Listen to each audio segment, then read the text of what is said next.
Hello, beautiful people. How are you doing today? Welcome back to my channel, and I'd like to say thank you so much for your support so far. If you're new here, kindly do subscribe to my channel.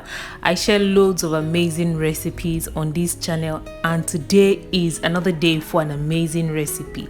We are making suya spice, what the Hausas call yaji. Some people also call it suya pepper.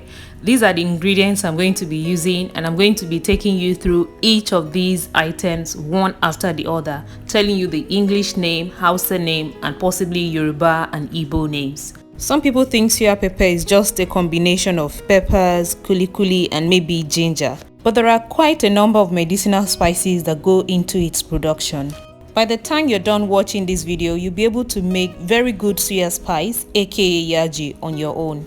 Let's take a look at each of the spices one after the other. First, I have kulikuli. English people call this peanut bars, and this is a very important ingredient in the making of yaji. You have to also make sure that you get the very crunchy, very dry ones, so that your yaji doesn't come out caking when you're blending it, or it doesn't blend as smoothly as required. Also, try as much as you can to get the ones that have not been heavily spiced, preferably plain kulikuli. This is borkonu in Hausa. In English, it is just dried chili. I understand in Igbo it is called ose, and Yorubas call this atabigbe. We also need this to be very dry. As you can see, I am breaking this and it is very dry. Next ingredient is ginger, and this is dried ginger. In place of this, you can use ginger powder. And of course, the very good friend of ginger, which is garlic. Dried garlic, also very important for this recipe. In place of dried garlic, you can use powdered garlic. I didn't get dried garlic, so I dried some at home myself. This is called Kimba. Its English name is African Negro pepper, and the Igbos call it Uda. I don't know what its name is in Yoruba. If you know, please help us put it in the description, in the comments. This is Gyada miya, and is loosely translated as soup granite, because Gyada is granite and miya is soup. The English name is calabash nutmeg, and the Igbos call it Ehuru. This is kanafari. English is cloves, and the Yorubas call this konofuru. I don't know the Igbo name. Again, if you know the Igbo name, please help us out in the comments. Kindly give us the Igbo name for those who may be interested. And then Masoro. This is black pepper, and the Igbos call this uziza. In Yoruba, it is iyere. Because I gave the name for this in English and in our 3 local languages, please give me a thumbs up. This is Kaajiji. I dug really deep for this one. This is a sage with fragrant tuberous root, which is medicinal. It comes in black and red. You may not find these with people who sell the other spices, but if you check mosque around you where there are houses, you may be able to find it. And this is the red variety. And then stock cube. I'm going to be using this too, and this is why it is good to make your own stuff at home, because you can control what goes inside. Lastly, salt. It improves the taste of almost everything.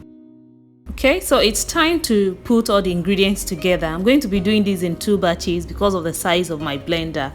And to reduce the noise from when I start the blender, I'm going to break the kulikuli into smaller pieces. There's really no need to do this if your blender is big and can take everything at once and can handle the size of the kulikuli. So just go in with everything at once. Next, into the blender, I'll add borkonu. If you have watched my videos 2-3 times and you have not subscribed, that is not good. I want you to stay on this channel. I don't want you to be going and coming. So please subscribe and stay. Kimba, garlic, ginger, Kaajiji, Masoro, kanafari, stock cube, and salt. I'm now going to give this a quick blend and This is it. After blending, I am done with blending. You want to do the blending as fast as you can, and to make sure not to run the blender for too long so that your yaji or suya pepper does not cake. If you run the blender for too much, it will start to mold together, and you don't want that. You want it to be almost powdery. So I am blending the second batch now, which is the final batch.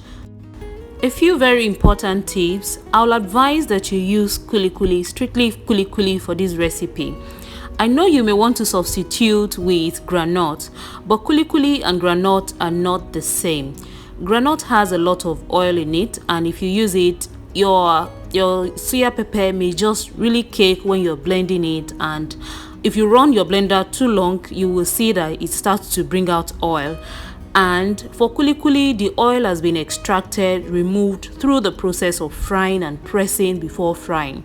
So it is really important that you stick with kulikuli for this recipe. Now I am done with blending everything. I took a photo with these and I'm transferring into a jar for keeps. This lasts really well on the shelf, and I hope you will make yours and share your feedback with me. If you can't find Kaajiji, it's okay to use the other ingredients. Your yaji will still come out really nice. Thank you so much for watching this video. If you have not subscribed to my channel, please subscribe. Please give me a thumbs up and share this video with your friends and loved ones. You can check my other videos. I'm sure you will find something that you really like. I will see you again with another fantastic recipe. Take care. Bye.